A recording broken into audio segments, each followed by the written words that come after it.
নারী সব সহ্য করতে পারে, প্রত্যেকটি স্ত্রী সবই সহ্য করতে পারে, কিন্তু লজ্জা ঢাকার জন্য কাপড়টা যদি ছেঁড়া হয়ে যায়, ছিদ্র হয়ে যায়, ওটাকে কিন্তু অঙ্গে জড়িয়ে কোনো নারীর মন আর মস্তিষ্ক ঠিক থাকে না।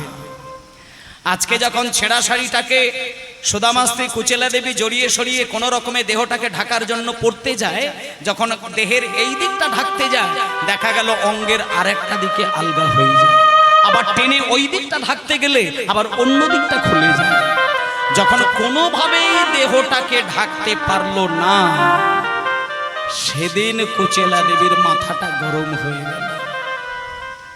স্বামীর কাছে গিয়ে সেই দিন একটা বাজে ভাষায় কথা বলে ফেললেন, স্বামী স্বামী আপনি আমার কথায় কিছু মনে করবেন না, আমি শুনেছি আপনার বন্ধু কৃষ্ণ নাকি দ্বারকার রাজা, আর দ্বারকার রাজা যদি আপনার বন্ধু হয়ে থাকে, তা আপনার সংসারে কেন এত দুঃখ, কেন এত অভাব?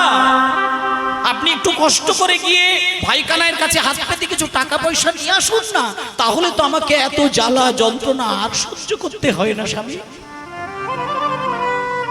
সঙ্গে সঙ্গে সুদামা কুচেলা দেবীর চোখের দিকে তাকালেন। কুচেলা, কাকে কি বলছো, কাকে কি বলছো তুমি? তুমি বুঝো না, তুমি জানো না কুচেলা, জানো না তুমি কাকে কোন কথাটা বলে দিলে। কুচেলা, ছোটবেলায় আমার বন্ধুর সঙ্গে খেলা খেলতে গিয়ে আমার মা আমাকে দামি দামি সোনার অলংকারগুলো অঙ্গে ঝুলিয়ে দিতেন, আর আমি আমার কৃষ্ণের সঙ্গে খেলা খেলতে গেলে সে যখন পাকা ফল কামড়ে খেত, আমি তার মুখের ওই এঁঠো ফলটা খাবার জন্য আমি হাত বাড়িয়ে থাকতাম, সে দিত না। আমি শুধু ওই এঁঠো ফলটা খাওয়ার জন্য গয়নাগুলো তার হাতে আমি চিরকালের জন্য দিয়ে দিতাম। আমি শুধু গয়না দিয়ে দিতাম তার শুধু একটুখানি এঁঠো খাবো বলে, আর আমি সেই গয়না তার থেকে কোনোদিন নিতাম না।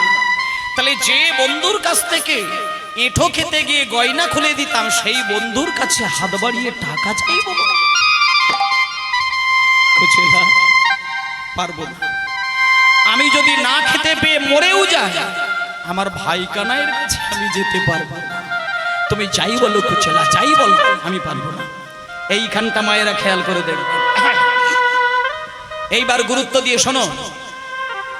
যারা পতিব্রতা নারী হয়, যারা স্বামীকে সত্যিকারেরই স্বামী দেবতা বলে মনে করেন, অভাবে স্বভাব নষ্ট, এই কথাটা মনে রাখবেন। অভাব যদি অতিরিক্ত মাত্রায় জীবনে কারোর এসে যায়, তার স্বভাবটা একটু নষ্ট হয়ে যায়। কুচেলা দেবী স্বামীকে কিচ্ছু বলতে চায় না, কিন্তু অভাবের তাড়নায় সেই দিনকে কুচেলা একটু ভুলবশত একটা কথা বলে ফেলেছেন।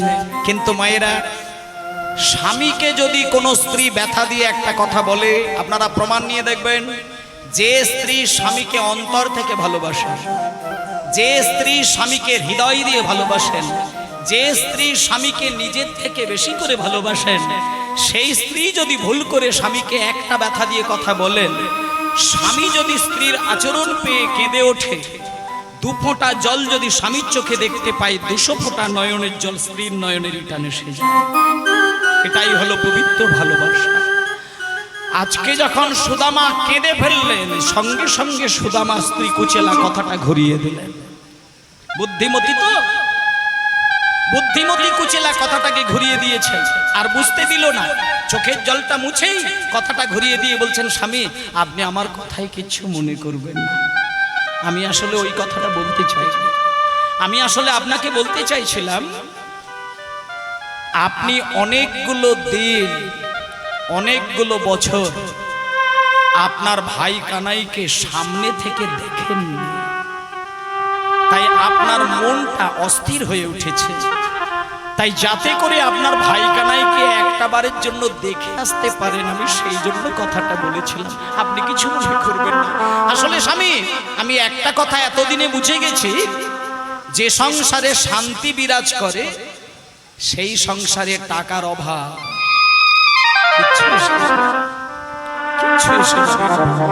আপনি শুধু চলে যান, আপনার ভাই কানাইকে দেখে আসো। না না, টাকার কথা বলতে হবে না। আপনার বন্ধু যদি নিজে থেকে জিজ্ঞেস করে, আপনি বলবেন আমরা ভালো আছি, সুখে আছি, শান্তিতে আছি। আপনি কিচ্ছু বলবেন না, শুধু আপনি ভাই কানাইকে দেখে চলে আসুন, তাতেই আমার শান্তি। এইবার সুদামা বলছে, কুচেলা এই কথাটা তুমি খুব দামি কথা বলেছো।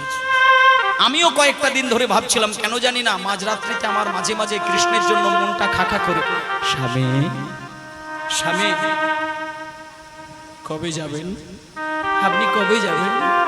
আজকেই চল যাবো তো, কিন্তু কিন্তু একটা কথা।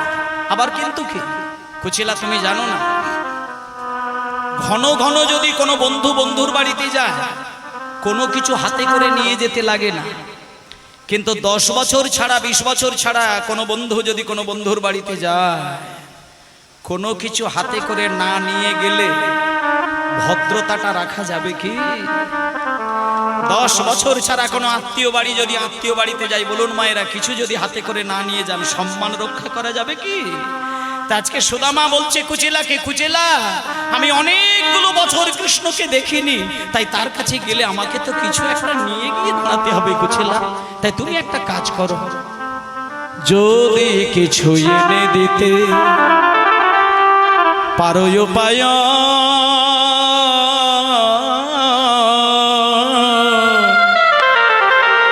যদি কিছু এনে দিতে পারো উপায়,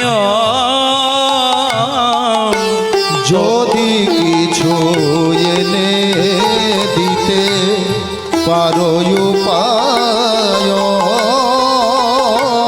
তবে সে করিতে পারে দ্বারকায় গমন কুচিলা, তবে সে করিতে পারে দ্বারকায় গমন কুচিলা, তবে সে করিতে পারে দ্বারকায় গমন কুচিলা, সে করিতে পারে দ্বারকায় গমন। আচ্ছা মায়েরা শুনে নিন, কথাগুলো শুনে নিন। যদি কিছু এনে দিতে পারো উপায়ন, উপায়ন মানে হচ্ছে উপহার। আজকে সুদামা নিজে মুখে তার স্ত্রীকে বলছে, তুমি কি কিছু একটা উপহার মানে আমার ভাই কানের জন্য এনে দিতে পারবে? তখন সুদামা স্ত্রী বলছে যে, স্বামী আপনার ভাই কানাই হচ্ছে রাজা, আর আমি তো আপনারই স্ত্রী, কি এনে দেব? তখন সুদামা বলছে, না না, ভাই কানাইয়ের জন্য চিন্তা করতে হবে না, ও রাজা বলে তাকে যে বড় সড়ো জিনিস দিতে হবে এমন কোনো কথা নেই। ভালোবেসে কেউ যদি একটুখানি সামান্য কিছু কেউ দিতে পারে, আমার ভাই কানাই ওটাকেই হাত বাড়িয়ে হৃদয় মাঝে টেনে নেয়, তুমি কিছু একটা দাও। তখন এইবার সুদামা স্ত্রী কুচেলা দেবী বলছে, স্বামী তাহলে এইবার একটা কথা বলি, আপনি আজকে ঘর থেকে বার হবেন না, আজকে আপনি ঘরে বসে থাকুন। আজকে আমি একটা ভিক্ষার আঁচল নিয়ে পাড়ায় পাড়ায় বার হব, আমি দাঁড়ে দাঁড়ে বেরিয়ে যাব, এই গ্রামের প্রতিটি দাঁড়ে গিয়ে আমি আঁচল পেতে দাঁড়াবো, যে যেটা দেবে সেটা নিয়েই যাবেন আপনি ভাই কানাইয়ের কাছে। এই বলে এইবার সুদামার স্ত্রী কুচেলা দেবী, আমায় ভিক্ষা দাও গো নগরবাসী,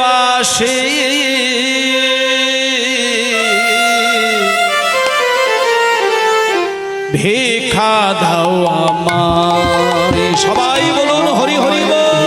ভিক্ষা দাও গো নগরবাসী, ভিক্ষা দাও আমায়, ভিক্ষা দাও গো নগরবাসী, ভিক্ষা দাও আমায়, আমায় ভিক্ষা দাও গো নগরবাসী, ভিক্ষা দাও আমায়। তোমাদের ভিক্ষার দ্রব্য পাবে শ্যামরায়। আস্তে দাঁড়ো দাঁড়ো, ভিক্ষা দিতে হবে না মা, এটা আমি এমনি গানের মধ্যে গাইছি। আচ্ছা ঠিক আছে, আপনি ওখানে রেখে দিন, হ্যাঁ আমি নিয়ে নেবো, রেখে দিন, তারপর সেটা নিয়ে নাও। আমি গানের মধ্যে বলছি, তার জন্য কেউ উঠে এসে আবার দিতে হবে না। আপনারা বসুন বসুন, গানটা শুধু শুনুন। এটা ওই মানে কুচেলা দেবী ভিক্ষাটা করছেন পাড়ায়, এই লীলার মধ্যে দেখানো হচ্ছে। তার জন্য উঠে আসলে তো গান নষ্ট হয়ে যাবে, উঠতে হবে না, শুধু মন দিয়ে শুনে যান, ব্যাস ওটাই হয়ে যাবে। তোমাদের ভিক্ষার দ্রব্য পাবে শ্যামরা, তোমাদের এই ভিক্ষার দ্রব্য পাবে শ্যামরা। আর ভিক্ষা দাও আমায় ভিক্ষা দাও, নগরবাসী ভিক্ষা দাও আমায়, ভিক্ষা দাও গো নগরবাসী ভিক্ষা দাও আমায়। আজকে ভক্তমণ্ডলী মায়েরা, সুদামার স্ত্রী একটা গ্রামে যত যত বাড়ি রয়েছে প্রত্যেকটা বাড়িতে কিন্তু গেলেন। পশ্চিম দিকের পাড়ার সব বাড়িগুলোতেই গেলেন, উত্তর দিকের পাড়ায়, দক্ষিণ দিকের পাড়ায়, পূর্ব দিকের পাড়ায়, প্রতিটা বাড়ির দরজায় গিয়ে সুদামা স্ত্রী আঁচলটা বাড়ালেন। কিন্তু মায়েরা, গ্রামের সব মানুষ তো ভক্ত নয়, গ্রামের প্রত্যেকটা মানুষই তো আর ভদ্র হবে এমন কোনো কথা নেই। পশ্চিম দিকের পাড়ায় যত যত বাড়ির মধ্যে গিয়েছিলেন সবাই কিন্তু ভিক্ষা তো দিল না, উল্টে সুদামা স্ত্রীকে আজে বাজে কটা কথাও শুনিয়ে দিলেন। কোন কোন বাড়ি থেকে কোন ভদ্র মহিলা বেরিয়ে এসে বলছেন, ও বউটা, এই যে তোমার স্বামী তো রোজ ভিক্ষে করে, তা আজকে কি তোমার স্বামীর শরীর খারাপ? আজকে তোমাকে পাঠিয়ে দিয়েছে। তখন সুদামা স্ত্রী বলছেন, না গো, আমার স্বামীর শরীর খারাপ না, তোমরা ওইভাবে বলো না গো, আসলে আমার স্বামী রোজ ভিক্ষা করে আমাদের দুই মানুষের পেট চালানোর জন্য, আর আজকে আমি তোমাদের কাছে দাঁড়িয়েছি, যদি তোমরা কিছু দাও সেটা রাজা কৃষ্ণচন্দ্রের উপহার হিসেবে যাওয়ার জন্য। এই বলে সবাই তো সেটা বিশ্বাস করে না, পাড়ার প্রত্যেকটা মানুষ যা ইচ্ছা তাই বলে বেড়াচ্ছে। কেউ কেউ আবার বলে বেড়াচ্ছে, ও মিথ্যে কথা বলবে না, অন্যায়ের সঙ্গে আপোষ করবে না, তা মিথ্যে যদি না বলো তো না খেতে মরো, ভিক্ষায় বেরিয়েছো কেন, যাও বেরিয়ে যাও। কিন্তু একজন বৈষ্ণবী মা, এক ভক্ত মানুষ বাইরে বেরিয়ে এসে বললেন, ওরে তোরা ওইভাবে আজে বাজে কথা এই বউটাকে বলিস না, কারণ এ হচ্ছে সুদামার স্ত্রী, এর স্বামী মিথ্যে কথা বলে না বলেই ভিক্ষে করে বেড়াতে হচ্ছে। ও যদি মিথ্যে কথা বলতো তাহলে রাতারাতি বড়লোক হয়ে যেত। এই যে ও মা, তুমি আমার কাছে এসো মা, আমি তোমাকে ভিক্ষা দিয়ে দিলাম, এই বলে এক মুঠো ছিঁড়ে যত্ন সহকারে কুচেলা দেবী আঁচলে দিয়ে দিলেন। পশ্চিম দিকের পাড়ার একজন মা জননী এক মুঠো ছিঁড়ে নিয়ে দিয়ে দিলেন। দক্ষিণ দিকের পাড়াতেও সেই একই ঘটনা, কেউ দিল না, একজন দিলেন। উত্তর দিকের পাড়াতেও একই ঘটনা, একজন দিলেন। পূর্ব দিকের পাড়ায় সেই রকমই একজন দিলেন। চারদিক থেকে চার বাড়ির চার মুঠো চিড়ে নিয়ে সুদামা স্ত্রী সুদামার কাছে এসেছেন। এবার সুদামা যেই ওই চার মুঠো চিড়ে পেয়েছে, মায়েরা দেখুন, চার মুঠো চিড়েটাকে একটা ওড়নার মধ্যে বাঁধলো, বেঁধে এবার সেটাকে ভালো করে গেরো দিয়েছে, এই যে ভালো করে পুটলি তৈরি করেছে। এবার যেই টাইট করে বাঁধতে গেল, শক্ত করে, দেখা গেল পুটলিটা ছোট্ট হয়ে গেল। চার মুঠো চিড়েকে যদি শক্ত করে বাঁধে সে আবার কত বড় হবে, ছোট হয়ে যাবে। এবার ওই পুটলিটাকে নিয়ে সুদামা ভাবলো, এইটা নিয়ে যদি আমি ভাই কানাইয়ের কাছে যাই, রাস্তার লোকে যদি জিজ্ঞেস করে এর ভেতরে কি আছে গো, আমি তো বলতে পারবো না যে চিড়ে রয়েছে। তার থেকে আমি পুটলিটাকে বগল দাবাই করে লুকিয়ে নিয়ে যাব, লোকে দেখতে পাবে না, আর আমি কৃষ্ণের কাছে গিয়ে চার মুঠো চিড়ে নিয়ে দাঁড়াবো।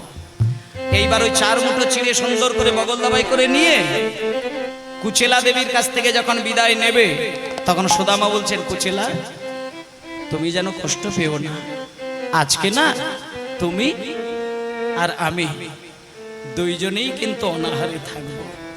তুমিও আজকে সারাদিন কিচ্ছু খেও না, আজকে আমিও সারাদিন কিচ্ছু খাবো না। এই চার মুঠো চিড়ে আমি ভাই কানাইয়ের কাছে উপহার দেব, তারপরে আমি খাবো। তুমিও কিছু খাবে না, আমিও কিছু খাবো না। আমি চললাম, তুমি তুমি কিছুক্ষণের জন্য অপেক্ষা করো, কয়েকটা দিন অপেক্ষা করো, আমি ভাই কানাইয়ের সঙ্গে দেখা করেই চলে আসব।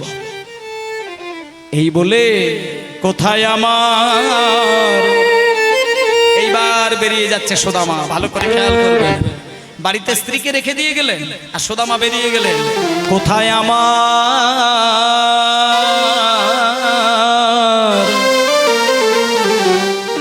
ভাই কানাইয়া, দেখা দে রে ভাই।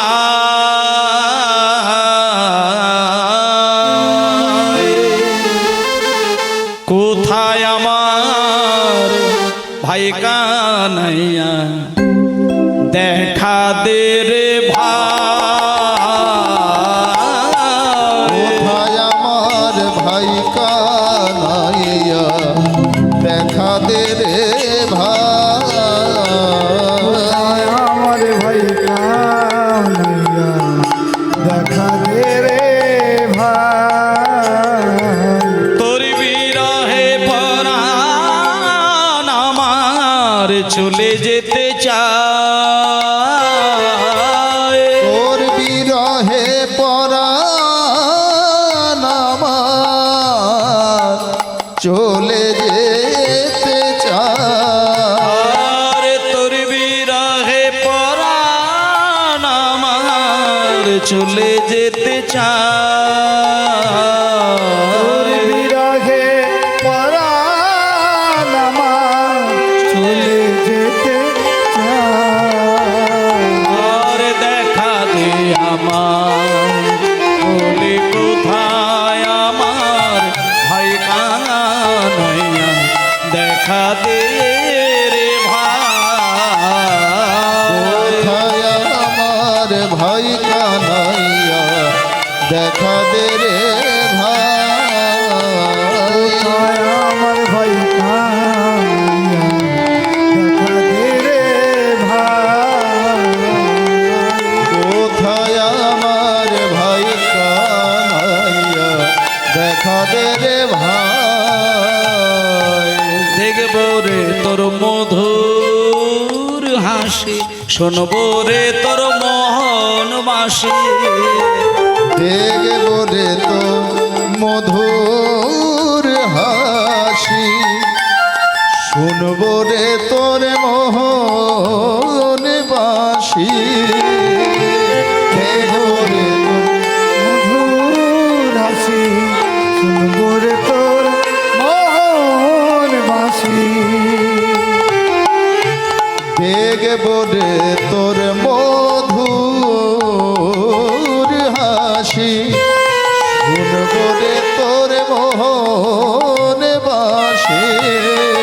আর কথা কইব প্রেম প্রকাশী, কথা কইব প্রেম প্রকাশী। কথা কইব প্রেম প্রকাশী।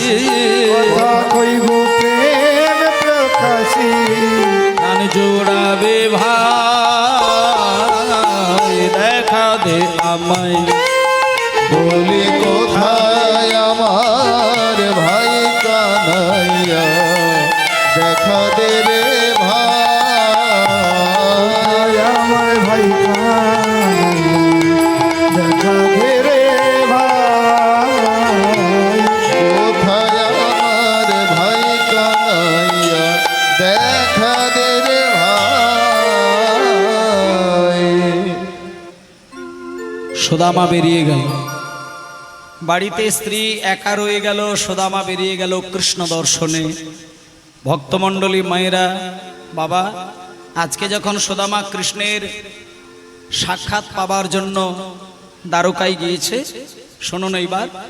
দ্বারকার রাজপ্রাসাদে গিয়ে দেখলো বিরাট একটি রাজপ্রাসাদ, তার ভেতরে রয়েছে কৃষ্ণ, বাইরে দারোয়ান। সুদামা গিয়ে যখন দরজার সামনে দাঁড়িয়েছেন, দারোয়ান এসে বলছে, এই যে ভেতরে কোথায় যাবে, কে তুমি? তখন সুদামা বলছেন, আমি কে জানো?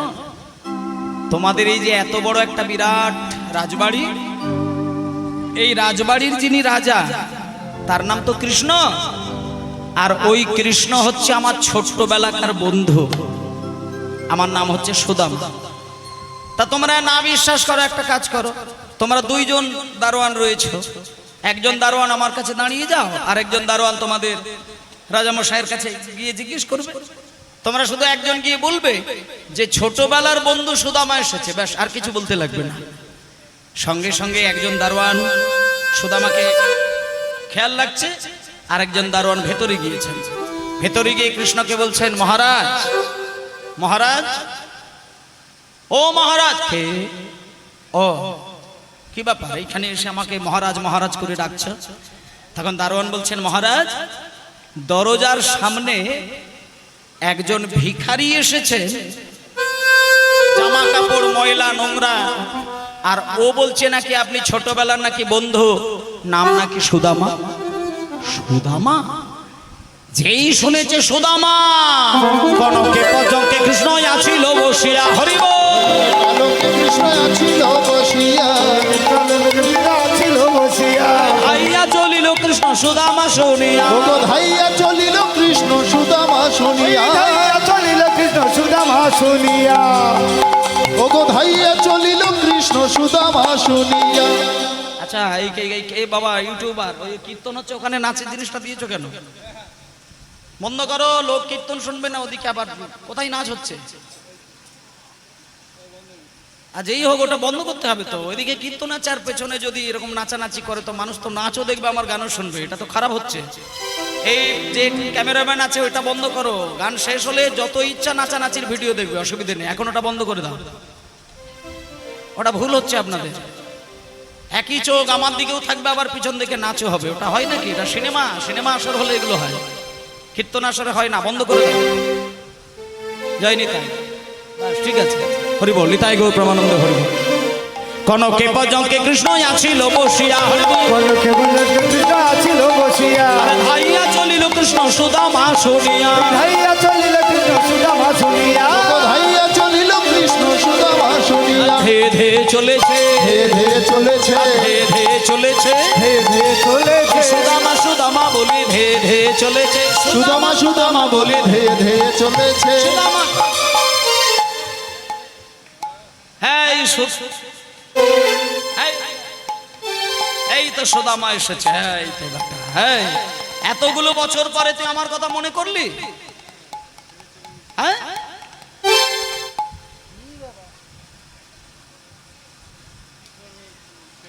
আরে এই তোমার হাসি ভালো আছিস তো? কই দেখি তো সব। ও, তাহলে ভেতরে আয়, ভেতরে আয়, ভেতরে আয়। লইয়া চলিল কৃষ্ণ সোনার সিংহাসনে, ওগো লইয়া চলিল কৃষ্ণ সোনার সিংহাসনে, লইয়া চলিল কৃষ্ণ সোনার সিংহাসনে, লইয়া চলিল কৃষ্ণ সোনার সিংহাসন, আর তাহাতে বসাই করি কত না যতন, ওই তাহাতে বসায় করি কত না যতন, হাতে বসাইয়া করে কত না যতনে, হাতে বসায় করি কত না যতনে, আই আই বসে রে, আয় আয় বসে রে, আই আই বসে রে, আয় আয় বসে রে, আই আই বসে রে, আয় আয় বসে রে, ওরে ওরে প্রাণে সুদামা আই আই বসে রে। ওরে প্রাণের সুদামা আয় আয় বসে রে। সুদামাকে জোর করে কৃষ্ণ রাজপ্রাসাদের ভেতরে নিয়ে গেলেন। ভেতরে নিয়ে গিয়ে যে সিংহাসনটা কৃষ্ণের জন্য তৈরি হয়েছিল, সেই সিংহাসনে কৃষ্ণ সুদামাকে বসালেন। সুদামাকে বসিয়ে দিয়ে কৃষ্ণ সুদামার পায়ের কাছে বসে পড়লেন। পায়ের কাছে বসেই কৃষ্ণ বলছেন, কৃষ্ণের স্ত্রী হচ্ছে রুক্মিণী, কৃষ্ণ রুক্মিণীকে ডাকছেন, রুক্মিণী, ও রুক্মিণী, একটা ভালো বড় দেখে একটা সোনার থালা নিয়ে আসবে তো, আর শোনো, সোনার থালাও নিয়ে আসবে, সোনার কলসিতে করে জলও নিয়ে আসবে। এইবার কৃষ্ণচন্দ্র আমার সোনার থালাটি মাটিতে রাখলেন। সোনার থালাটি মাটিতে রেখে তার উপর সুদামার দুটি চরণ রেখে, আর ওই সোনার কলসিতে করে জল নিয়ে গোবিন্দ আমার আমার সুদামার ওই চরণ দুটি ধোয়াতে লাগিল। হরি হরি বল। চরণ দুটি ধোয়াতে লাগিল, আর ভক্তি ভরে চরণ ঝর পান করিল। আর ভক্তি ভরে চরণ জল পান এই জায়গাগুলো মায়েদের একটু উপলব্ধি করতে হবে। সুদামা একটা রাস্তার ভিখারি আর কৃষ্ণ হচ্ছে রাজা। রাজা হয়েও সুদামার পা নিজে হাতে ধুইয়ে দিচ্ছেন। পা ধোয়ানো জলটাকে আবার সুন্দর করে কৃষ্ণ পানও করে নিতে গেলেন। এই বলে সুদামার পা ধোয়া জল যখন কৃষ্ণ পান করতে যায়, পাশেই দাঁড়িয়েছিল কৃষ্ণের স্ত্রীগণ, রুক্মিণী, সত্যভামা আদি আরো বেশ কিছু স্ত্রী। তারা সবাই এসে কৃষ্ণের হাতটা ধরল, ধরে বলছে, স্বামী স্বামী, আপনি সুদামার চরণ ধৌত করা জল খাবেন যখন, তাহলে আপনি সব জল যেন খেয়ে নেবেন না, আমাদের জন্য একটু চরণামৃত রেখে দিও। চরণামৃত রেখে দিও, চরণামৃত রেখে দিও। আমরা তো আপনার সহধর্মিণী, চরণামৃত রেখে দিও। আপনার সহধর্মিণী, একটু চরণামৃত রেখে দিও। তাই জন্য মায়েরা, আজকে সুদামা আর কৃষ্ণ যখন সুদামার পা ধুইয়ে দেওয়া জলটা কৃষ্ণও পান করে নিলেন, রুক্মিণী, সত্যভামা আদি 16,108 জন স্ত্রী সকলেই পান করলেন। এবং সমস্ত কর্ম মিটে যাবার পরে এইবার সুদামাকে কৃষ্ণ বলছেন, সুদামা, এই সুদামা, এতগুলো বছর পরে আমার সঙ্গে সাক্ষাৎ করতে আসলি, বৃন্দাবন থেকে আমার জন্য কোনো কিছু নিয়ে আসিস নি? কোনো কিছু নিয়ে আসিস না? ব্যাস এই কথাটা যেই বলল, সুদামাকে আর ধরে রাখে কে? পাগলের মতো কাঁদতে শুরু করে। মানে সুদামা বলতেই পারলো না যে আমি বগল দাবাই করে চিড়ের পুটলিটা নিয়ে এসেছি। কারণ কৃষ্ণ যে এত বিরাট একজন রাজা, এটা সুদামারও জানা ছিল না। রাজবাড়িতে যখন প্রবেশ করছে দেখে অবাক হয়ে গেলেন, এ আমার ভাই কানাইয়ের রাজপ্রাসাদ, তাহলে একে আমি বলবো কি করে যে আমি চিড়ে নিয়ে এসেছি? তাই বগল দাবাতে লোকানোই রয়েছে। যখনই বললো আমার জন্য কিছু আনিস না, তখন সুদামা কাঁদতে শুরু করে দিলেন, মাথাটা নিচু করে ফেললেন। তখন কৃষ্ণ বলছে, সুদামা, এই সুদামা, আরে বাবা, খাওয়া দাওয়াটা কি বড় জিনিস? তুই আমার বন্ধু হোস বলে তোকে আমি একটু রসিয়ে কষিয়ে কথাটা বললাম, তা বলে তুই মাথা নিচু করে কাঁদছিস? হ্যাঁ, মাথা দল ছেড়ে দে, সব ভাবতে হবে না। তুই একটা কাজ কর, এতক্ষণ আমি তোর সঙ্গে কথা বলে গেলাম, কিন্তু ভালো করে এখন আলিঙ্গনটা করা হয়নি, দেখি উঠে দাঁড়াতো দেখি। এই বলে মায়েরা, যখনই কৃষ্ণ বললেন যে আমি একটু আলিঙ্গন করব, অমনি সুদামা মনে মনে চিন্তা করলেন, কৃষ্ণ যদি আমাকে আলিঙ্গন করে, তাহলে তো আমারও কর্তব্য, আমারও হাত বাড়িয়ে তাকে আলিঙ্গন করা। আর আমি যদি আলিঙ্গন করতে যাই, আমার তো বগল দাবা চিড়ের পুটলিটা পড়ে যাবে। তাই জন্য সুদামা বলে উঠলেন, কানাই, আমি অনেক দূর থেকে হাঁটাহাঁটি করে এসেছি, এখন আলিঙ্গন করিস না রে, এখন আলিঙ্গন টালিঙ্গন সব দরকার নেই, এখন কথা বলছিস বল না, পরে আলিঙ্গন হবে। তখন কৃষ্ণ বলছে, কি বললি? আলিঙ্গন পরে হবে? আলিঙ্গন পরে হবে? শোন, সারা জীবন তোকে হাঁটাহাঁটি করতে হবে, তা বলে আমি আলিঙ্গন করব না? তুই যদি নাও করিস, আমি জোর করে আলিঙ্গন করব। এই বলে কৃষ্ণ জোর করে আপন শক্তি দিয়া শ্যাম আলিঙ্গন করিল। হরি বল। আপন শক্তি দিয়া শ্যাম আলিঙ্গন করিল, আপন শক্তি দিয়া আলিঙ্গন করিল,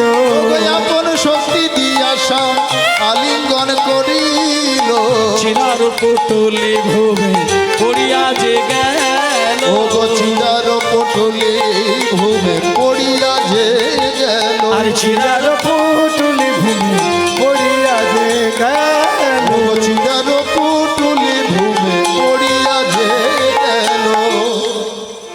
এই তো এই তো এই তো আমি তাই ভাবছি, তোর তো ভুল হতে পারে না রে। সুদামা দাঁড়া দাঁড়া দাঁড়া দাঁড়া দাঁড়া দাঁড়া, তোর ওড়নার মধ্যে কিছু একটা বাঁধা ছিল, কি পড়লো ওটা দেখি আমার হাতে দে। এই বলে কৃষ্ণ দুম করে তুলে নিয়েছে ওই পুটলিটা। ব্যাস, যেই পুটলিটা তুলে নিল কৃষ্ণ এবার নিজে হাতে খুলছে।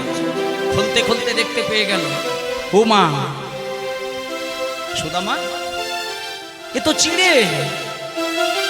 তার মানে আমি এইবার বুঝতে পেরেছি, রাজা জমিদার যারা হয় তাদের কাছে যত মানুষ দেখা করতে আসে তারা দামি দামি মিষ্টি নিয়ে আসে, আর ওই মিষ্টি দিনের পর দিন খেতে খেতে মুখের স্বাদটা একেবারে শেষ হয়ে যায়, নোংরা মানে হারিয়ে যায়।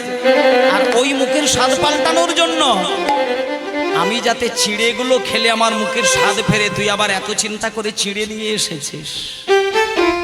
শুধু চিড়ে নিয়ে এসেছিস তা নয়, চিড়েগুলোকে হালকা করে জলে ছিটে দিয়ে নরম করে ভিজিয়ে নিয়ে এসেছিস। ওরে সুদামা, তুই এত আমার কথা ভাবিস সুদামা?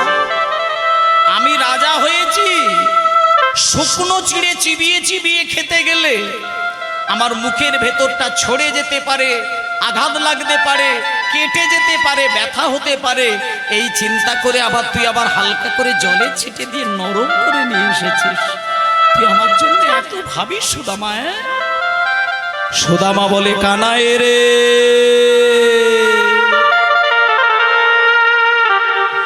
সত্যি কথা বলতে কি আমি তো চিড়েগুলো ভিজিয়ে আনি নাই,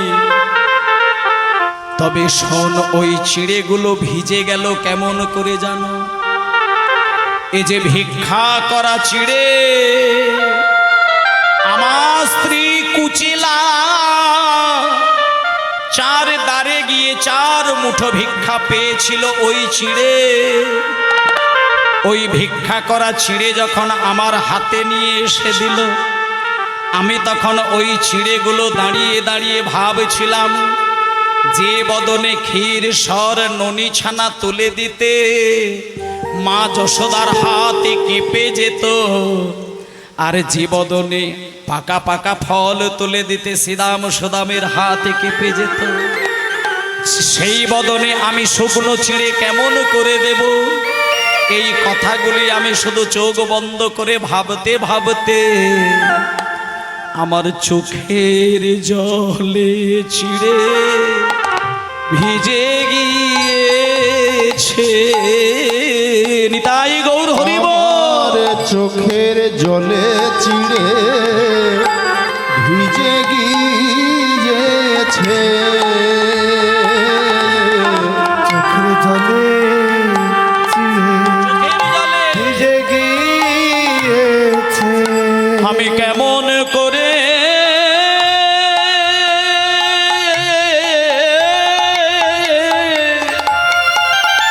দেব বদনে চোখের জলে চিড়ে ভিজে গিয়েছে। আমি কেমন করে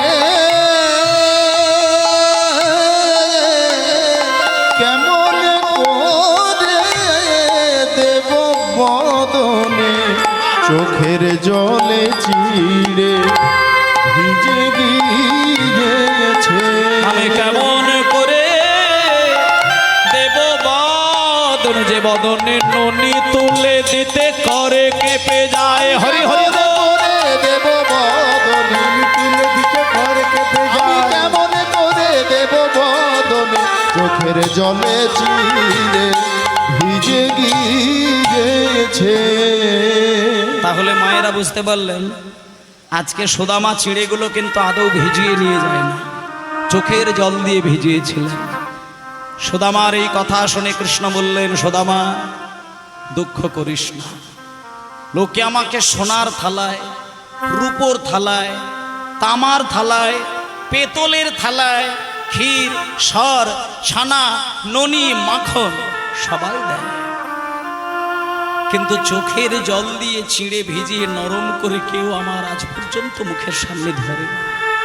ওরে সুদামা, আজকে আমি তোর এই দৃশ্য দেখে আমি কথা দিলাম, তোর চোখের জলে ভেজা 4 মুঠো চিড়ে আমি এইখানে দাঁড়িয়ে 1 মুঠো মুখে তুলে দিলাম, আর এই ছাদের তলায় দাঁড়িয়ে আমি কথা দিলাম, আগামী কলিযুগে যখন আমি শ্রী গৌরহরি রূপে জন্মগ্রহণ করব, আমি কথা দিয়ে দিলাম কলির মানুষ কোনো কিছুই দিতে লাগবে না, দাঁড়ে দাঁড়ে গিয়ে তারা সামান্য কিছু ভিক্ষা করে সেই চিড়ে ভিক্ষা করে নিয়ে আসা চিড়েটা মাটির মালসায় সাজিয়ে কিছুই দিতে হবে না, একটু চিড়ে, একটু গুড়, একটু বাতাসা, আর একটা তুলসী পত্র, আর 2 ফোঁটা নয়নের জল, এটা যদি শুধু আমাকে দিয়ে দিতে পারে সুদামা, আমি আজকে তোর সামনে দাঁড়িয়ে কথা দিলাম, আমি সেই ভিক্ষা করা চিড়ের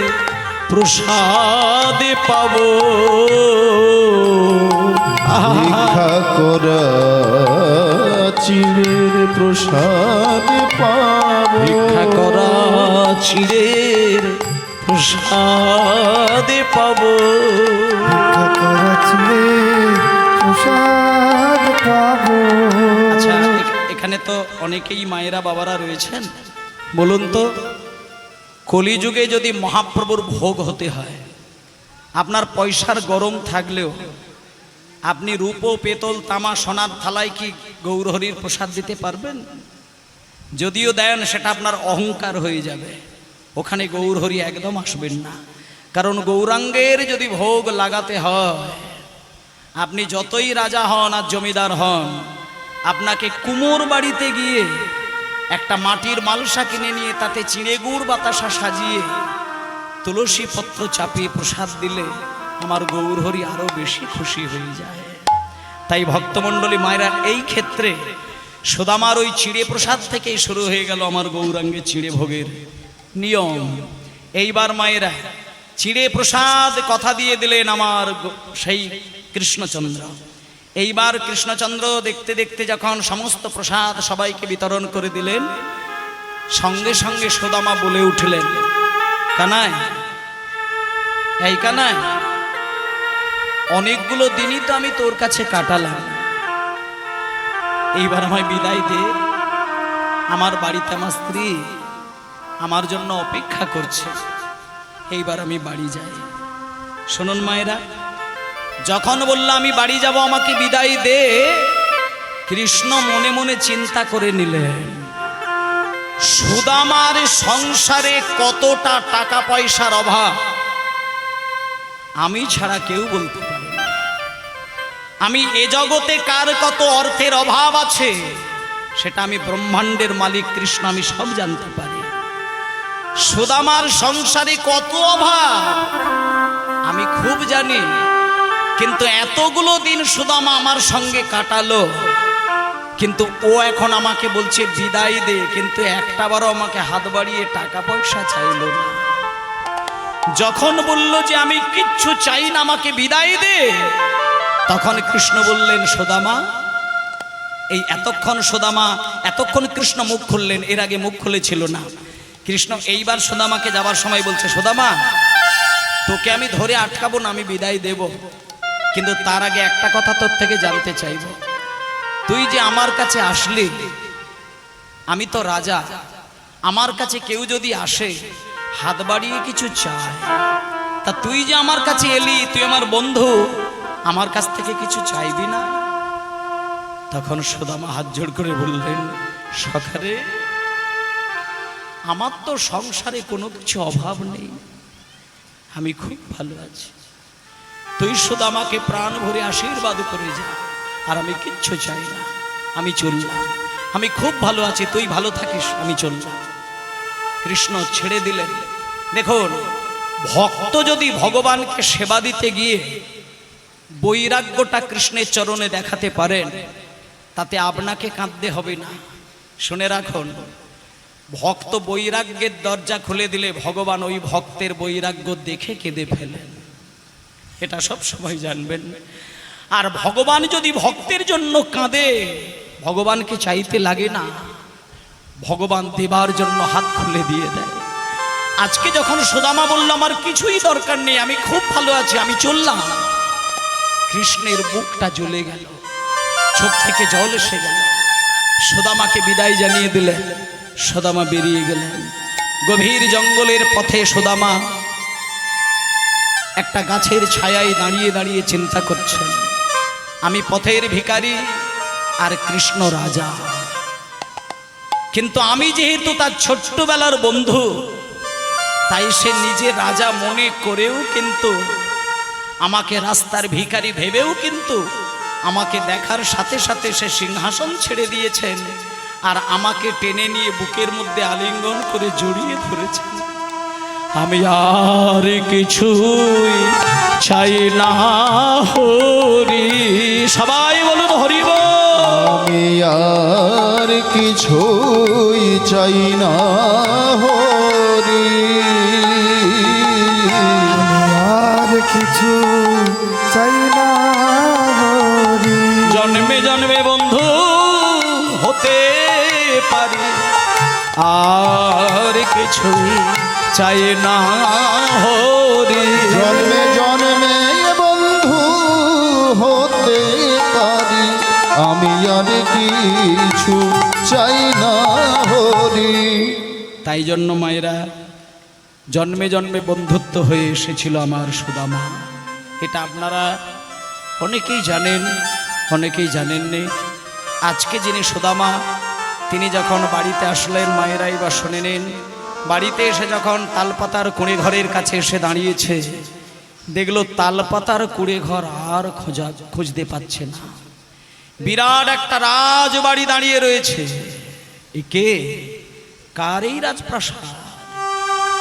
কোন রাজা, কোন জমিদার আমার কুচিলা দেবীর কুঁড়ে ঘরকে ভেঙে দিয়ে বোধহয় রাজপ্রাসাদ তৈরি করেছেন। যখন ওই রাজপ্রাসাদের দরজার কাছে সুদামা এসে দাঁড়ালেন, দেখা গেল সর্ব অলঙ্কারে ভূষিতা হয়ে কুচিলা দেবী ছুটে এসে স্বামীকে প্রণাম করলেন। তখন সুদামা বললেন, কুচিলা, এ কি রূপ তোমার? কার রাজবাড়ি? তখন কুচিলা দেবী বলল, স্বামী, আপনি যেদিনকে আপনার ভাই কানাইয়ের কাছে চলে গেলেন, তার পরের দিনে স্বয়ং বিশ্বকর্মা এসে এত সুন্দর রাজপ্রাসাদ তৈরি করলেন, আর স্বয়ং কুবের এসে ধনরত্ন উজাড় করে দিলেন, আর লক্ষ্মী ঠাকুর এসে আমাকে সর্ব অলঙ্কারে ভূষিতা করে দিলেন। সঙ্গে সঙ্গে সুদামা পিছন ঘুরে দাঁড়ালেন। সুদামা বুঝতে পেরেছে এসব আমার ভাই কানাইয়ের কাজ। সখারে, তুই আমাকে সর্বস্ব ধন দিয়ে আমাকে ভুলিয়ে রাখতে চাইছিস, কিন্তু আমাকে তুই রাজ ঐশ্বর্য দিয়ে আমাকে ভোলাতে পারবি না। প্রেম মৈত্রে হোগে আমার জনমে জনমে, হরি হরি বল। আমার জনমে জনমে, প্রেম মৈত্রে হোগে আমার জনমে জনমে, প্রেম মৈত্রে হোক আমার জনমে জনমে। আর কিছু নাহি চাই ওই সে চরণে, আর কিছু নেই চাই ওই শ্রীচরণ। আমি আর কিছু নাহি চাই ওই শ্রীচরণে। আমি আর কিছু চাই না, কিছু চাই না। জন্মে জন্মে বন্ধু হতে পারি, আর কিছু চাই না। জন্মে জন্মে বন্ধু হতে পারি, আর কিছু চাই না। জন্মে জন্মে বন্ধু হতে পারি, ভাই কানাইয়ের সে চরণে, হরি হরি হরি বল। কানাইয়ের শ্রীচরণ, জন্মে বন্ধু হতে পারি, কানাইয়ের শ্রীচরণ, জন্মে জন্মে বন্ধু হতে পারি, কানাইয়ের শ্রীচরণ, জন্মে জন্মে বন্ধু হতে পারি, কানাইয়ের শ্রীচরণ। জন্মে জন্মে বন্ধু হতে পারি, আর কিছু চাই না, আর কিছু চাই না, আর কিছু চাই না। তাই জন্য ভক্তমণ্ডলী মায়েরা, আজকে সুদামা চারটে যুগেই কিন্তু ভগবানের সঙ্গে বন্ধুত্ব করে এসেছিলেন। সত্য যুগে চার নারায়ণের মধ্যে একজন তিনি নারায়ণ ছিলেন, যার নাম প্রদ্যুম্ন। ত্রেতা যুগে চার ভাইয়ের মধ্যে একজন ভাই ছিলেন, যার নাম হচ্ছে ভরত। দাপর যুগে 24 জন বন্ধুর মধ্যে একজন, যার নাম হলো সুদামা। আর কলিযুগে দ্বাদশ গোপালের মধ্যে এক গোপাল, যার নাম হলো সুন্দরানন্দ পণ্ডিত, যার যশোর জেলায় আশ্রম। সেই সুদামা পরবর্তীকালে কলিযুগে দ্বাদশ গোপাল সুন্দরানন্দ পণ্ডিত নামে জন্ম নিয়েছেন। আপনারা বাংলাদেশে যদি কোনোদিন যশোর জেলায় যান, সেইখানে সেই সুন্দরানন্দ পণ্ডিতের আশ্রম এখনো রয়েছে। এবং সেই সুন্দরানন্দ পণ্ডিত একদিনকে জামির গাছের তলায় দাঁড়িয়ে কদম ফুলের বাসনা করেছিলেন বলে সেই জামির গাছে বেশ কয়েকটা কদম ফুল ফুটে উঠেছিল। সেই কদম ফুল দিয়ে ভাই কানাইকে সাজিয়েছিলেন। তাই জন্য সুন্দর আনন্দ ঠাকুর বন্দি বড়ই আসে গো, সুন্দর আনন্দ ঠাকুর বন্দি বড় আছে গো, কালো কদম ফুল জামিরের গাছে গো, কালো কদম্বের ফুল জমির গাছে গো, কালো কদম্ব ফুল জমির গাছে গো, ও গো ফুটালো কদম্ব ফুল জমির গাছে গো।